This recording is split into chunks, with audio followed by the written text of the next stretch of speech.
राधा अष्टमी की पौराणिक कथा। भाद्रपद माह के शुक्ल पक्ष की अष्टमी तिथि को राधाष्टमी का पर्व मनाया जाता है। इस दिन व्रत रखकर भक्त राधा रानी की पूजा करते हैं। जब भी भगवान कृष्ण की बात होती है तो राधा का जरूर नाम लिया जाता है। मान्यताओं के मुताबिक भगवान कृष्ण के जन्म से ठीक 15 दिन बाद राधा का जन्म हुआ था। यही वजह है कि कृष्ण जन्माष्टमी के बाद राधाष्टमी का त्योहार भी मनाया जाता है। हर साल भाद्रपद माह के शुक्ल पक्ष की अष्टमी तिथि को राधाष्टमी मनाया जाता है। वैसे तो देश भर में इस त्योहार को मनाया जाता है, लेकिन वृंदावन, मथुरा और बरसाना में इसका खास महत्व है। इस दिन व्रत रहकर राधा रानी की पूजा भी की जाती है।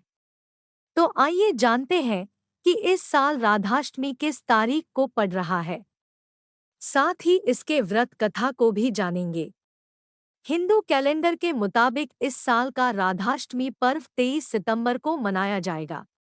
पौराणिक कथाओं के अनुसार एक बार जब माता राधा स्वर्ग लोक से कहीं बाहर गई थी, तभी भगवान श्री कृष्ण विरजा नाम की सखी के साथ विहार कर रहे थे।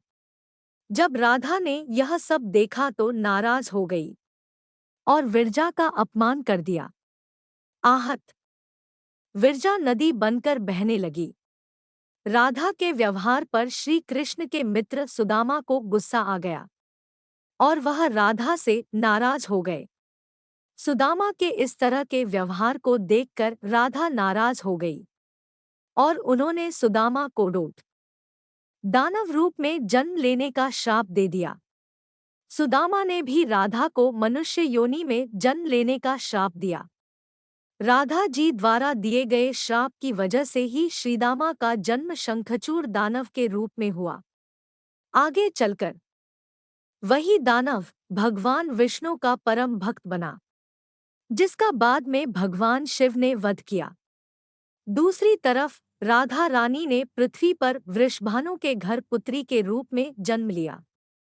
राधा रानी का जन्म वृषभानुजी के घर तो हुआ, लेकिन उनकी पत्नी देवी कीर्ति के गर्भ से नहीं। दरअसल जिस समय राधा मैया और श्रीदामा ने एक दूसरे को श्राप दिया था, तभी भगवान श्री कृष्ण ने कहा था कि राधा आपको वृषभानुजी और देवी कीर्ति की पुत्री बनकर पृथ्वी पर रहना होगा। मनुष्य के अवतार में आपका एक वैश्य से विवाह होगा। वो मेरे अंशावतारों में से ही एक होगा। इस तरह आप पृथ्वी पर भी मेरी ही बनकर रहेंगी, परंतु हम दोनों को बिछड़ने का दुख सहना होगा।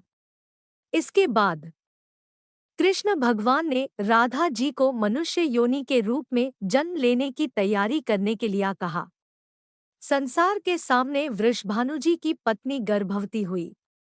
जिस तरह एक बच्चा दुनिया में आता है, ठीक वैसे ही देवी कीर्ति का भी प्रसव हुआ, लेकिन असल में राधा माता का जन्म देवी कीर्ति के गर्भ से नहीं हुआ था। भगवान की माया से उनके गर्भ में वायु भर गई थी। देवी कीर्ति ने उसी वायु को जन्म दिया। इस दौरान उन्हें प्रसव पीड़ा हो रही थी और वहां राधा माता के रूप में एक प्यारी सी कन्या ने जन्म लिया। भाद्र मास के शुक्ल पक्ष की अष्टमी के दिन राधा मैया का धरती पर जन्म हुआ था। तभी से हर साल इस दिन को राधा अष्टमी के रूप में मनाया जाता है।